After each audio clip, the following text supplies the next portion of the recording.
Bueno, buen día. Desde ya agradecido por la presencia de ustedes, ya en la segunda parte, digamos, de estas jornadas programadas por la Estación Experimental y la Sección Grano. Y bueno, yo voy a pasar las preguntas. Hay algunas preguntas para los expositores, que desde ya los felicito. Realmente muy linda, muy clara las exposiciones. Realmente no se enojen, yo los pasé al segundo puesto porque era el que más le interesa a la gente. Es una evidencia de eso. Entonces, bueno, un poco, a veces es difícil tanta información en un solo día. Así que desde ya les pido disculpas que lo he tenido que pasar para otra semana.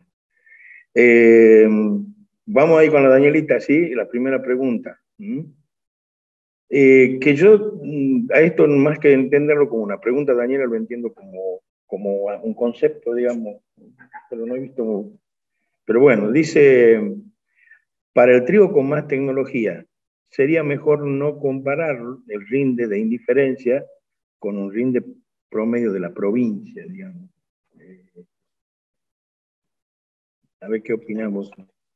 Bueno, sí, estoy de acuerdo ahí con la observación, porque bueno, un trigo de más tecnología uno se lo realiza, ¿no? Uno se lo realiza con una expectativa de obtener un rendimiento mayor, y normalmente se hace en una zona mejor, ya sea por la materia orgánica, por la humedad, por una serie de circunstancias, por el ambiente, por un mejor ambiente. Entonces, al comparar el rendimiento de indiferencia de esa tecnología con el rinde promedio, en realidad sí lo estoy castigando y por eso da mayormente negativo. Lo ideal sería tener rendimientos promedios de las zonas donde se hace ese cultivo y contrastarlo con ese rendimiento promedio y no con el promedio de la provincia, que por ahí está afectado por todas estas cuestiones que ha mostrado Gonzalo, el agua y también los niveles de fósforo y de materia orgánica. Bueno, eso sería la observación. Bueno, gracias, Dani. Seba, ¿no te salvas? Hay varias preguntas, pero estamos haciendo una selección rápida para poder cumplir con los tiempos. Seba, tenés dos en una. ¿Ah? En el caso de topramazones te preguntan, ¿qué condición predispone a Fito en el cultivo de garbanzo?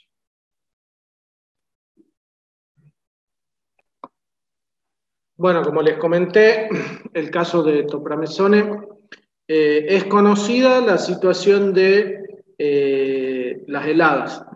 Si nos ocurre una helada dentro de entre una semana y 10 días después de la aplicación, es probable que la fitotoxicidad sea alta y va a depender, por supuesto, de la dosis que se utilice y de cuán intenso sea el efecto de la helada. Y después lo que vimos en el año pasado, sobre todo, es que también el estrés hídrico predispone a una mayor fitotoxicidad, así que es recomendable, si se quiere probar este herbicida, hacerlo mirando el pronóstico y teniendo una buena disponibilidad de agua en el perfil. Vamos con la segunda, Seba. Si tenés alguna experiencia en garbanzo con la mezcla metribuzina y pendimentalina. Sí, la venimos haciendo esa mezcla, evaluando. En general, el problema que tenemos con pendimetalina es uno de los primeros herbicidas que se empezó a usar en garbanzo. Pero el problema que tiene para nuestra condición es el requerimiento de humedades en el suelo que tiene el herbicida. Entonces, en años donde lo pongamos temprano y se incorpore bien con una buena condición de humedad, va a aportar. El pendimetalín tiene como un espectro amplio, pero no contundente para ninguna especie, pero es un buen acompañante. Entonces, en los ensayos, en años húmedos, se ve que puede ser una mezcla interesante. Pero en años secos se ve que no aporta prácticamente nada. Bueno, se agradece, Seba, y te libero. Le preguntan. Vamos con Augusto. La pregunta es, para Augusto, que dice, ¿me está escuchando Augusto, no? ¿O no? Sí. ¿Qué plaga puede afectar la implantación del garbanzo? Hola Daniel, sí, se escuchó fuerte y claro. Te tengo acá a la par, ¿no? Bueno, un poco, no se tocó tanto el tema del cultivo de garbanzo porque no es un cultivo que tenga muchos problemas de plaga en la implantación, pero también suele ser afectado por Spodoptera como cortadora.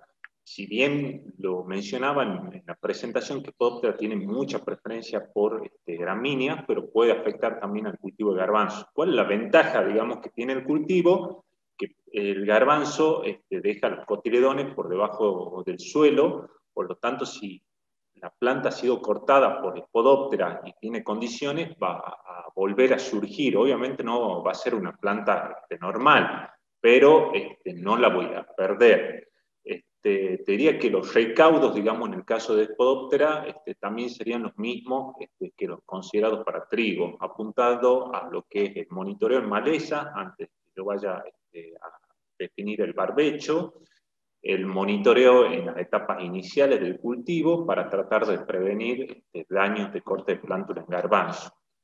Otro de los problemas que puede afectar la implantación del cultivo puede ser la mosquita barrenadora, Melana gromisa, que es una plaga que esto es muy nueva en el cultivo, nosotros la venimos monitoreando.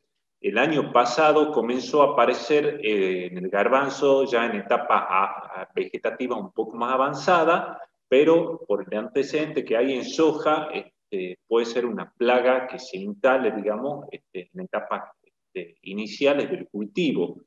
Y lo que estamos viendo nosotros, digamos, con algunas experiencias que hemos desarrollado y también, digamos, con experiencias de otra gente, de otros especialistas, es que una vez que se instala la plaga esta en plantas, es muy difícil hacer control con la aplicación foliar de insecticida. O sea, una de las herramientas más válidas para manejar esta problemática básicamente es el tratamiento de semillas, que eso está bastante comprobado en soja.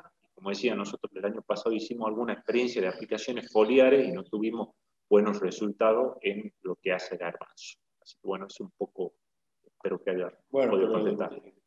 No unista más, te saco. Diga. La pregunta es de un amigo. Y dice, ¿qué experiencia tenés o ustedes han evaluado en cuanto a la efectividad de los curas semillas para el Spodoptera? Vos sabés que está relacionada mucho a la zona caliente, a la zona norte, donde realmente este es un problema, tal vez así que yo le he recomendado ya manejar un poco las densidades, teniendo en cuenta que algún porcentaje por ahí se puede perder de planta debido a este bichito, ¿no? Bueno, un poco esa es la idea.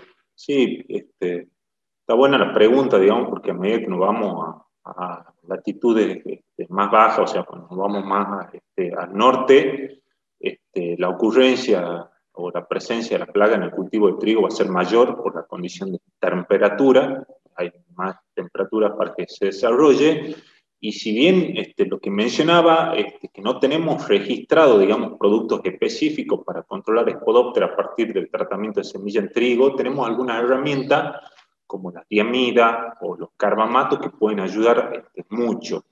Básicamente la eficacia de este tipo de tratamiento va a depender mucho de cómo haya venido yo manejando el lote antes de ingresar a la siembra de trigo. Que tengo que tener en cuenta que el lote lo tengo que monitorear antes de hacer los barbechos. Si tengo presencia de Spodoptera, digamos, en maleza, tengo que incluir el insecticida, porque no va a ser lo mismo la efectividad del cura semilla frente a una oruga grande de Spodoptera que va a tener que cortar varias plantas para recién ser controlada por el tratamiento de semilla, a la plaga que se inicia en el cultivo del trigo, o sea, que Spodoptera vaya, ponga el huevo en el cultivo del trigo, esas larvitas chiquitas recién nacidas van a ser muy efectivamente controladas por el tratamiento de semilla. Entonces, eso lo tengo que tener muy en cuenta, que la efectividad va a depender mucho del desarrollo de la plaga que se encuentre, digamos, con el cultivo. Entonces, tengo que tomar todas las medidas antes de sembrar el cultivo de trigo, y cuando lo siembro, acompañarlo con el tratamiento de semilla en esas zonas más calientes, digamos, para lograr una buena implantación del mismo. Flaco, te robo una. Te robo una. Pregunta, ¿no? La verdad que cuando conversamos por la reunión, esta pregunta va con una aclaración. Habíamos pensado en solamente lo que vamos a hacer con el tema del lanzamiento, o sea, de la siembra. Esta es una pregunta que va un poquito más allá, pero como también creo que se la puede contestar, que es el caso para el control de pulgón, ¿qué recomendación haría tanto como pulgón de cuello como pulgón de espiga? Es decir, entiendo lo que quiero decir, eso era para una segunda película ya, pero bueno, la vamos a tratar de ayudar ahora.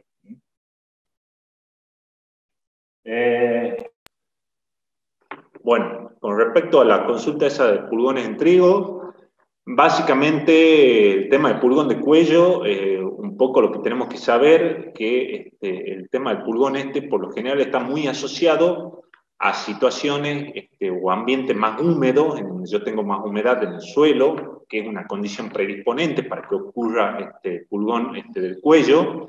Y también la otra situación es que muchas veces este pulgón comienza a iniciar sus poblaciones en algunas malezas gramíneas, como las que se mencionaban, digamos, cebadilla, la podemos encontrar, también en avena. Entonces, situaciones de buena humedad, digamos, de situación donde se hace trigo, donde hay buena humedad, digamos, ambiente y con presencia de malezas gramíneas, son situaciones predisponentes para la ocurrencia de pulgón de trigo.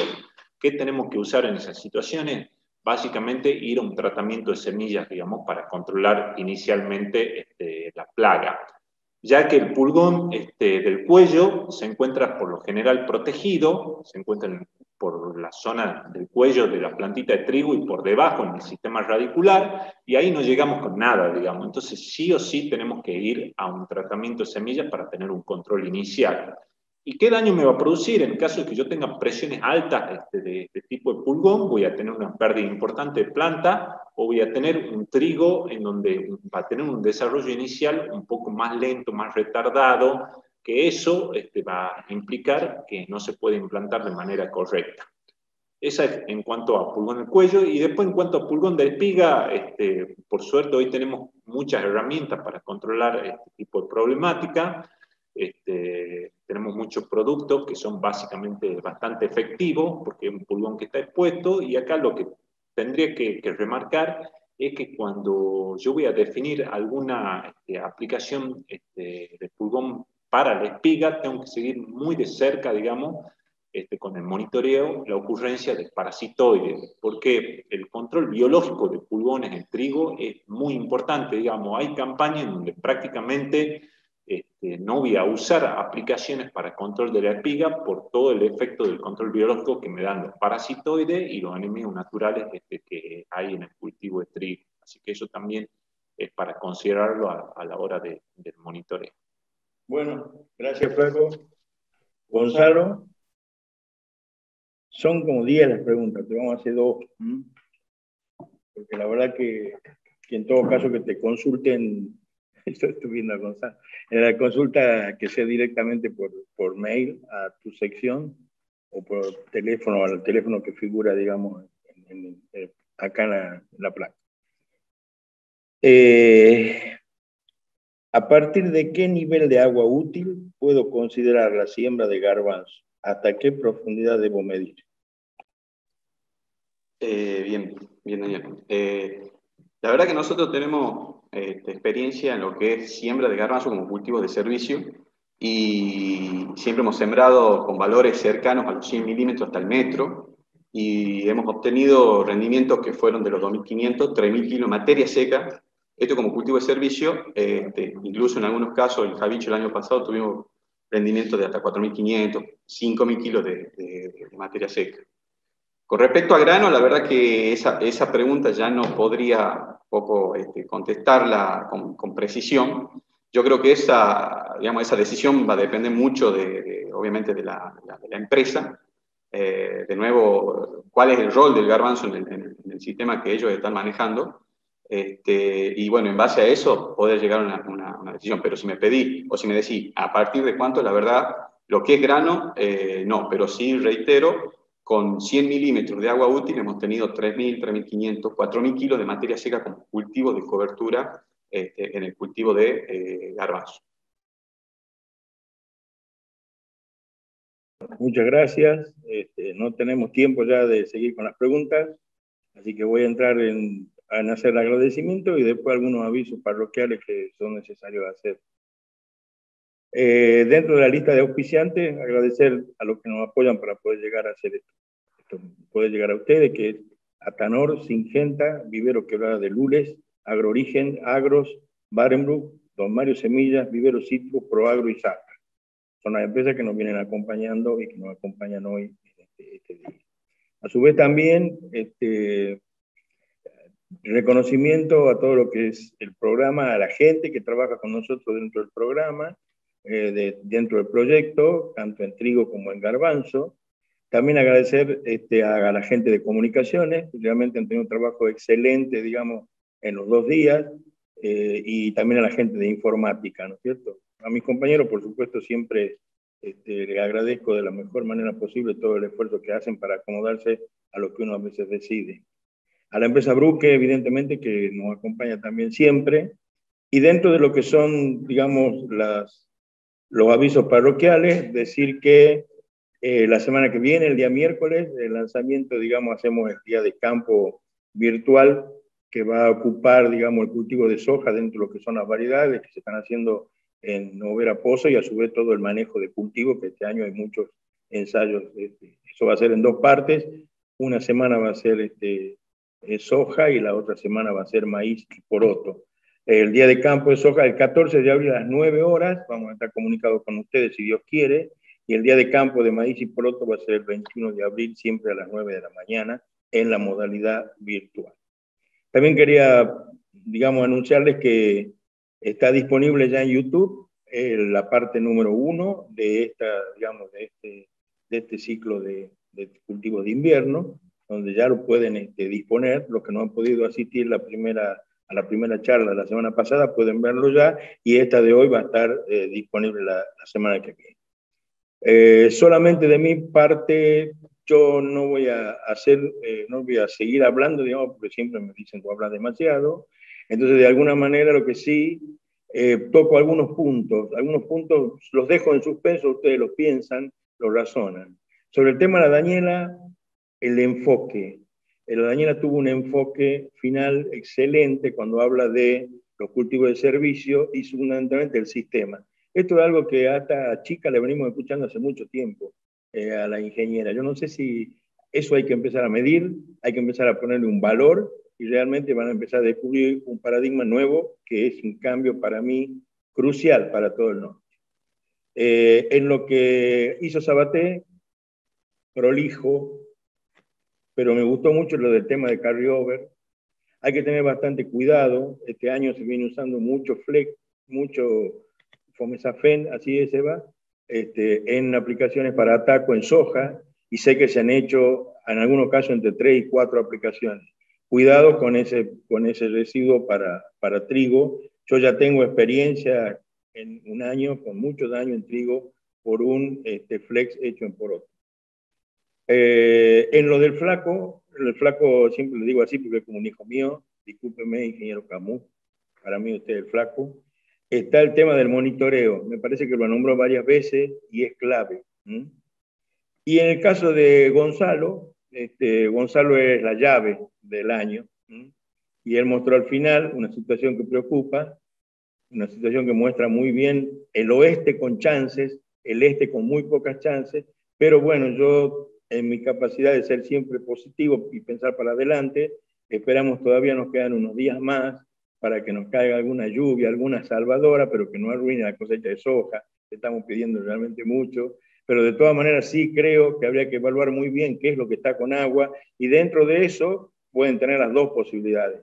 Trabajar con un trigo que pueda hacer cobertura y servicio, o trabajar con un cultivo de cobertura directamente. Ya el año pasado se utilizó bastante centeno para reemplazar los lotes que venían con más problemas. De todas maneras, yo creo que si ustedes me dirían, muchos de ustedes me dirán, ¿y vos qué harías si el campo es tuyo? Bueno, yo saco la soja, empiezo con lo más largo que tenga en trigo, despacito, voy midiendo cómo va la cosa, esas van a ser las que voy a regar frío y de alguna manera las que tengo que tratar de hacer mejor las cosas. Tengan mucho cuidado con todas las prácticas tecnológicas a utilizar, porque sin necesidad de gastar más, hay que cuidar mucho las plantas porque tenemos un año muy complicado. O sea que no nos podemos dar ningún lujo de cometer errores técnicos que nos disminuyan el número de plantas. Una vez más agradecido a todos ustedes, realmente que nos permiten estar. Y bueno, seguimos, nos vemos la semana que viene ya con el día de campo de soja. Y bueno, después vamos a tener que ver de nuevo la carita cuando llegamos con el día de campo de maíz. Así que a todos mis compañeros, a la Estación Experimental, a Bruca, Comunicaciones e Informática, creo que por ahí se me olvida alguna. Muchas gracias.